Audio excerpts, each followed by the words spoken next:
Hello everyone, an aspirant channel पर आप सबका बहुत बहुत स्वागत है। तो इस वीडियो में आज हम करने वाले हैं क्वेश्चन नंबर 51 से आगे के क्वेश्चन। और ये सारे क्वेश्चन जो है वो बिहार शिक्षक भर्ती परीक्षा अभी जो हाल ही में हुई है उसके क्वेश्चन हैं हिंदी के।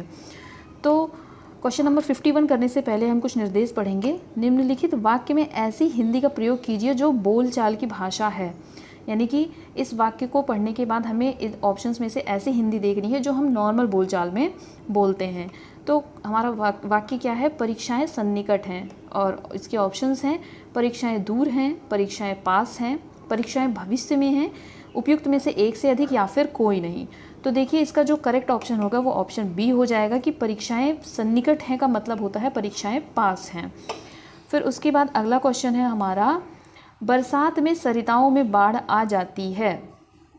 तो बरसात में सरिताओं में बाढ़ आ जाती है, सरिताओं का मतलब होता है नदी, ये नदी की पर्यायवाची है सरिता। इसके ऑप्शंस हैं बरसात में नदियों में बाढ़ आ जाती है, बरसात में पहाड़ों पर भी बाढ़ आ जाती है, बरसात में पूरी सृष्टि बाढ़ में डूब जाती है, या फिर उपयुक्त में से एक से अधिक या फिर कोई नहीं। तो अगर सरिताओं का मतलब केवल नदी होता है तो इस हिसाब से हमारा ऑप्शन ए जो है यहाँ पर करेक्ट ऑप्शन होगा, बरसात में नदियों में बाढ़ आ जाती है। फिर हम देखेंगे क्वेश्चन नंबर 53। इसमें क्या कह रहा है? मैं आपसे नितांत अपरिचित हूँ। मैं आपसे नितांत अपरिचित हूँ। और इसके ऑप्शंस हैं मैं आपसे बिल्कुल अपरिचित हूँ, मैं आपसे एकदम अपरिचित हूँ, मैं आपसे सर्वथा परिचित हूँ, और उपयुक्त में से एक से अधिक या फिर कोई नहीं। तो इसका जो करेक्ट ऑप्शन होगा वो होगा ऑप्शन बी, मैं आपसे एकदम अपरिचित हूँ। ठीक है। फिर उसके बाद हम अगले क्वेश्चन की तरफ चलते हैं, क्वेश्चन नंबर 54।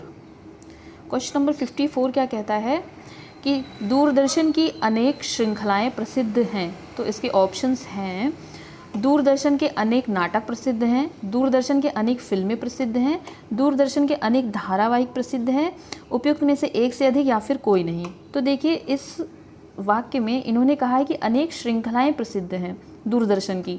अब ये नहीं बताया है कि वो श्रृंखला नाटक की है या फिर फिल्म की है या फिर धारावाहिक की है। तो इस तरीके से यहाँ पे ये ऑप्शन भी हो सकता है, ये भी हो सकता है, ये भी हो सकता है। तो उस तरीके से हमारा यहाँ पर ऑप्शन डी जो होगा वो करेक्ट ऑप्शन हो जाएगा, और डी जो है वो करेक्ट ऑप्शन होगा। बढ़ते हैं अगले क्वेश्चन की तरफ। अगला क्वेश्चन है क्वेश्चन नंबर 55। क्वेश्चन नंबर 55 में है वे अभी नव धनाढ्य हुए हैं। नव धनाढ्य का मतलब कि जिसके पास अभी नया नया धन आया होता है।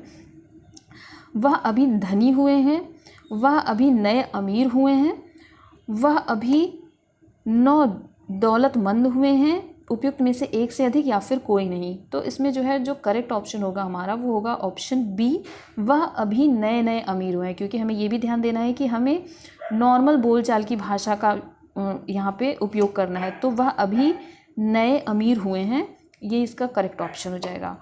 फिर उसके बाद आता है अगला क्वेश्चन, क्वेश्चन नंबर 56। और उसके पहले निर्देश पढ़ेंगे हम। उसके पहले का निर्देश है हमारा, दिए गए शब्दों के विलोम शब्द चुनकर लिखना है। विलोम शब्द देखेंगे हम। तो सबसे पहले जो हमारा शब्द है वह है इच्छा। तो इच्छा का विलोम क्या होगा? अनिच्छा। बहुत ही इजी है। फिर उसके बाद अगला क्वेश्चन है क्वेश्चन नंबर 57। 57 कह रहा है कि उन्मूलन का विलोम शब्द क्या होता है? उन्नयन, अवमूल्यन, रोपण, एक से अधिक या फिर कोई नहीं। तो उन्मूलन का विलोम शब्द होता है रोपण। वनोन्मूलन, वन रोपण। उन्मूलन का मतलब होता है उजाड़ना या फिर नष्ट करना, और रोपण का मतलब होता है लगाना। तो यहाँ पे ऑप्शन सी जो है वो करेक्ट ऑप्शन होगा। फिर आती है बात 58, क्वेश्चन नंबर 58 की। तो इसमें है कर्कश। कर्कश का विलोम हमें बताना है मधुर, कोमल, कठोर, और उपयुक्त में से एक से अधिक और कोई नहीं। तो यहाँ पर जो करेक्ट ऑप्शन होगा, कर्कश का जो विलोम शब्द है वो होगा मधुर। ठीक है। कोमल का कठोर होता है और कठोर का कोमल होता है। तो इस तरीके से मधुर जो होगा वो करेक्ट ऑप्शन हो जाएगा। फिर उसके बाद आता है क्वेश्चन नंबर 59। 59 में हमें क्या बताना है? जंगम का विलोम बताना है। तो वन, स्थावर, जंगल, उपयुक्त में से एक से अधिक या फिर कोई नहीं। तो जंगम का विलोम शब्द होता है स्थावर। ऑप्शन बी जो है वो यहाँ पे करेक्ट ऑप्शन हो जाएगा। फिर उसके बाद हम देखेंगे क्वेश्चन नंबर 60 में क्या है। 60 का शब्द है हमारा शासक। तो शासक का विलोम शब्द क्या होता है, शासित, शोषक या सत्ताधारी। तो शासक का विलोम शब्द होगा शासित। ठीक है, शासक मतलब शासन करने वाला और शासित मतलब जिसके ऊपर शासन किया जा रहा है वो होता है। तो 60 क्वेश्चन हो गया। अब हम बढ़ेंगे आगे क्वेश्चन नंबर 61 पे। 61 का क्वेश्चन करने से पहले यहाँ पे कुछ निर्देश दिए गए हैं। निर्देश है कि निम्नलिखित प्रत्येक वाक्य में एक शब्द रेखांकित है। प्रत्येक रेखांकित शब्द के लिए 5 ऑप्शन है सामने, एक एक विकल्प दिए गए हैं, जिसमें से रेखांकित शब्द के लिए अर्थ की दृष्टि से उपयुक्त विकल्प चुनना है हमें, यानी कि जो अंडरलाइन वर्ड हैं उनको उनका अर्थ बताना है हमें। तो पहला शब्द जो है हमारा, शिशु तेरी अनुपम छवि निहार। तो इसमें शिशु का हमें अर्थ बताना है युवक, बालक, युवती, एक से अधिक या फिर कोई नहीं। तो इसका इजी सा आंसर है हमारा, एक सेकेंड, हाँ, इसका होगा शिशु का मतलब तो होता है बालक, बच्चा। फिर उसके बाद अगला क्वेश्चन है हमारा क्वेश्चन नंबर 62 में है युद्ध निरंतर युद्ध विश्व है। युद्ध निरंतर युद्ध विश्व है। तो युद्ध का हमें अर्थ बताना है शांति, अंधकार, संग्राम, उपयुक्त में से एक से अधिक या फिर कोई नहीं। तो सबको पता है कि युद्ध का मतलब होता है संग्राम। ऑप्शन सी जो है वो करेक्ट ऑप्शन होगा।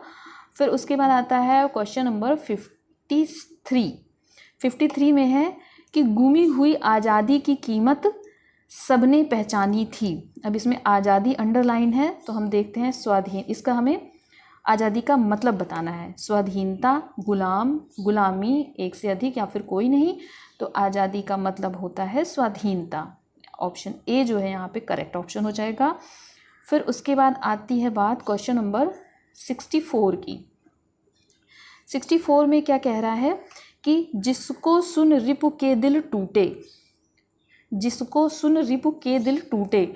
अब इसमें रिपु के नीचे अंडरलाइन है और इसके ऑप्शंस हैं शत्रु, अरि, आराती, उपयुक्त में से एक से अधिक या फिर कोई नहीं।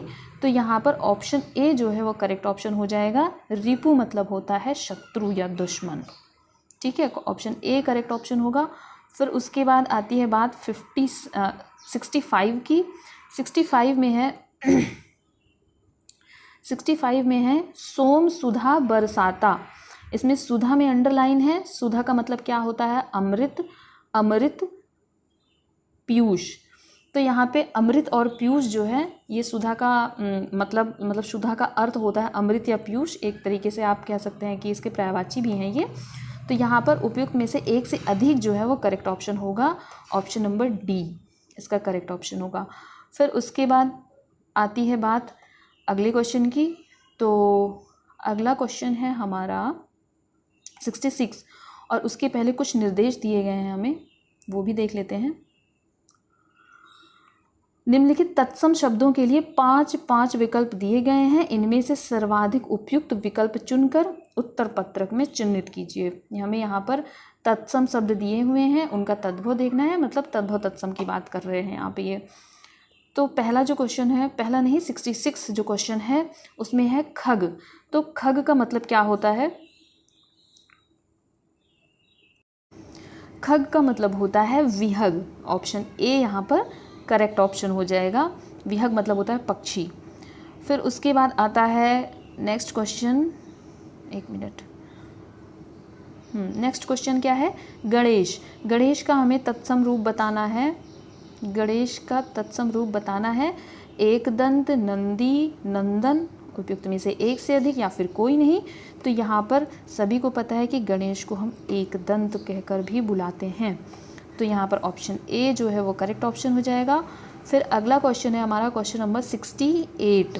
68 का जो शब्द है वो है काक। काक, फिसफिस, काग, पिशुन, उपयुक्त में से एक से अधिक या फिर कोई नहीं। तो 68 का जो सही ऑप्शन होगा हमारा वो होगा ऑप्शन डी, क्योंकि काग का मतलब भी कौवा होता है, काक का मतलब भी कौवा होता है, पिशुन का मतलब भी कौवा होता है। यानी कि काक मतलब कौवा, काग भी, और ये सारे एक दूसरे के पर्यायवाची भी हैं और तत्सम तद्भव भी हैं। तो यहाँ पर ऑप्शन डी जो है वो करेक्ट ऑप्शन हो जाएगा। ऑप्शन डी जो है वो करेक्ट ऑप्शन होगा। फिर उसके बाद अगला क्वेश्चन है हमारा ठग। क्वेश्चन नंबर 69 का जो शब्द है वो है ठग। तो इसका जो है हमें अभी थोड़ा सा डाउट है, क्योंकि ठग का मतलब जालसाज भी होता है, और त्रास और खौफ का तो नहीं पता, पर इसका ऑप्शन जो है ठग का ए भी हो सकता है और उपयुक्त में से कोई नहीं भी हो सकता है। तो इसलिए इसको मैं अभी मतलब कोई फाइनल आंसर नहीं बताऊंगी। फिर उसके बाद अगला क्वेश्चन है हमारा देह। देह का हमें तत्सम रूप बताना है। वपु, शीर और पय, उपयुक्त में से एक से अधिक या फिर कोई नहीं। तो देखिए देह का जो तत्सम है वो होगा वपु। ऑप्शन ए यहाँ पर करेक्ट ऑप्शन होगा। फिर उसके बाद अगला क्वेश्चन है, अगले क्वेश्चन के पहले निर्देश भी दे रखा है इन्होंने। निम्नलिखित वाक्य के लिए एक शब्द चुनिए। हमें मतलब अनेक शब्दों में एक शब्द की बात यहाँ पे ये कर रहे हैं। तो क्वेश्चन नंबर 71 देखेंगे हम यहाँ पर। क्वेश्चन नंबर 71 कह रहा है कि जिसके आने की तिथि ना हो उसको हम एक शब्द में क्या कहते हैं। सिंपल सी बात है, उसको हम एक शब्द में कहते हैं अतिथि। फिर उसके बाद अगला क्वेश्चन है हमारा क्वेश्चन नंबर 72। जो लज्जा से रहित हो उसको एक शब्द में क्या कहेंगे। तो उसको निर्मम कहते हैं, निर्लज्ज कहते हैं या बेशरम कहते हैं। तो जो लज्जा से रहित होता है उसको हम एक शब्द में कहते हैं निर्लज्ज। फिर उसके बाद अगला क्वेश्चन है हमारा, जो सिंहासन का अधिकारी हो, जो सिंहासन का अधिकारी हो उसे क्या कहते हैं। तो उसको युवराज कहते हैं, युग निर्माता कहते हैं कि गद्दीधारी कहते हैं, या फिर उपयुक्त में से एक से अधिक या कोई नहीं। तो इसका जो आंसर होगा वो होगा ऑप्शन नंबर ई, उपयुक्त में से कोई नहीं। क्यों? क्योंकि जो सिंहासन का अधिकारी होता है उसे हम बोलते हैं उत्तराधिकारी। उत्तराधिकारी बोलते हैं, ना तो युवराज बोलते हैं और ना ही गद्दीधारी, ना युग निर्माता, उसको हम उत्तराधिकारी बोलते हैं। तो इस वजह से यहाँ पे ऑप्शन ई जो होगा वो करेक्ट ऑप्शन हो जाएगा। फिर उसके बाद क्वेश्चन नंबर 74 है, वर्ष में एक बार होने वाला, वर्ष में एक बार होने वाले को सिंपल सी बात है हम वार्षिक बोलते हैं। ऑप्शन बी यहाँ पे करेक्ट हो जाएगा। फिर उसके बाद क्वेश्चन नंबर 75 है और ये इस वीडियो का लास्ट क्वेश्चन है। क्वेश्चन नंबर 75 क्या है, जो स्वेच्छा से सेवा करे, जो स्वेच्छा से सेवा करे उसके लिए एक शब्द क्या होगा। नौकर, स्वयं पाकी, स्वयं सेवक, उपयुक्त में से एक से अधिक या फिर कोई नहीं। तो इसका जो करेक्ट ऑप्शन होगा वो हो जाएगा स्वयं सेवक। जो स्वेच्छा से यानी कि अपनी इच्छा से जो सेवा करता है उसको हम बोलते हैं स्वयं सेवक। तो यहाँ पे ऑप्शन सी जो है वो करेक्ट ऑप्शन हो जाएगा। बाकी इसके आगे के क्वेश्चन हम अगली वीडियो में करेंगे। तब तक के लिए धन्यवाद। और इस वीडियो से रिलेटेड अगर कोई भी आपको क्वेरी होती है तो आप कमेंट सेक्शन में कमेंट करके बता सकते हैं मुझे। और मिलते हैं अगले वीडियो में, तब तक के लिए धन्यवाद।